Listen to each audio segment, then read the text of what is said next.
Breaking news, এই মুহূর্তে পাওয়া খবর, মারা গেছেন সুপারস্টার সাকিব খান। ইন্না লিল্লাহি ওয়া ইন্না ইলাইহি রাজিউন।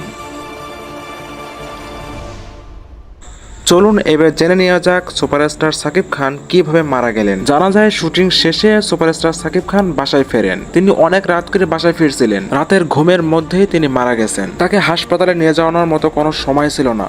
অবশেষে তিনি আমাদের ছেড়ে চলে গেলেন না ফেরার দেশে। আর কখনো ফিরবেন না তিনি আমাদের মাঝে। সাকিবেনরা আজ থেকে আর অপেক্ষা করতে পারবে না তার নতুন সিনেমার জন্য। তিনি দীর্ঘ 25 বছর সিনেমা জগতে অনেক কিছু করে গেছেন। অনেক স্মৃতি, অনেক ভালোবাসা, অনেক হেটার্স, সবকিছুই তিনি রেখে গেছেন। কিছুই তার সাথে নিয়ে যেতে পারছে না আজকে।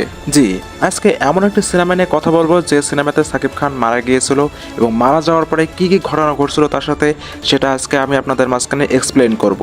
আমি আজকে কথা বলবো মাটির ঠিকানা, সাকিব খানের একটি মুভি নিয়ে, যেটা অনেক আগে রিলিজ হয়েছিল।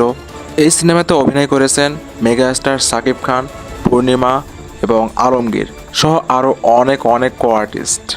এই সিনেমার মূল ভিত্তি ছিল মানুষ মারা যাওয়ার পরে কি কি আযাব হতে পারে এটা দেখানো।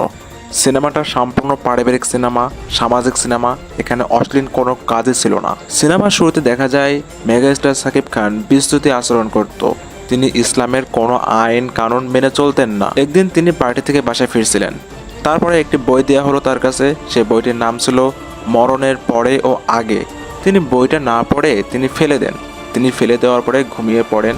ঘুমানোর পরে তিনি স্বপ্ন দেখতে পান তিনি মারা গেছেন এবং তিনি যাদের সাথে বেড়াইতো সে সময় বিস্তৃত আচরণ করত, তাদের কাছে যাচ্ছে, তারা কেউ তাকে চিনতে পারতেছে না। এক সময় তাকে কবরস্থানে রাখা হয়। তিনি মারা গেছে যেহেতু তাকে সবাই কবরস্থানে রেখে চলে আসে। তারপরে তার কবরে আযাব হয়। হঠাৎ করে তার স্বপ্ন ভেঙে যায় এবং তারপরে সে নামাজ কালাম পড়তে শুরু করে। এভাবেই সিনেমার সমাপ্তি ঘটে যায়। সত্য কথা বলতে, মাই পার্সোনাল অপিনিয়ন, সিনেমাটা আসলে সুন্দর লেগেছে।